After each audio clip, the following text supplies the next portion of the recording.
గర్భధారణ సమయంలో నెలలు నిండుతున్న కొద్దీ పొట్ట సాగుతూ వస్తుంది. డెలివరీ అయ్యాక మళ్ళీ సాధారణ స్థితిలోకి వచ్చేస్తుంది. కానీ కొంతమందిలో ప్రసవం అయ్యాక కూడా పొట్ట అలాగే ఉండిపోతుంది. అలా అవ్వకూడదంటే కొన్ని జాగ్రత్తలు పాటించాలి.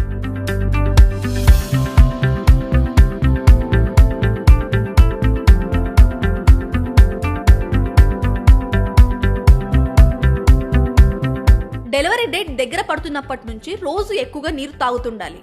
శరీరంలో ఎక్కువ నీరు ఉంటే చర్మం సాగదు. అది అదనపు కొవ్వును కూడా కరిగిస్తుంది. జీవక్రియ మెరుగుపడుతుంది. కాబట్టి సాధారణ రోజుల్లో తాగే నీరు కంటే 4 కప్పులు అదనంగా తాగాలని వైద్యులు సూచిస్తున్నారు.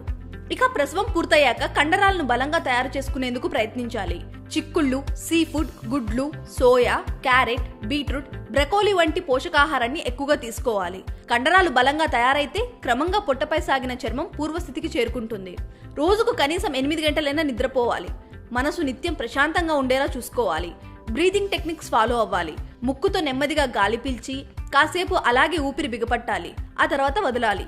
ఇలా చేయడం వల్ల పొట్ట భాగంలో ఒత్తిడి పడి మంచి ఫలితాలు ఉంటాయి. ఇక వారానికి కనీసం 3 రోజులైనా కార్డియో ఎక్సర్సైజులు చేయడం వల్ల మీ పొట్ట చుట్టూ చర్మం టైట్ అవుతుంది.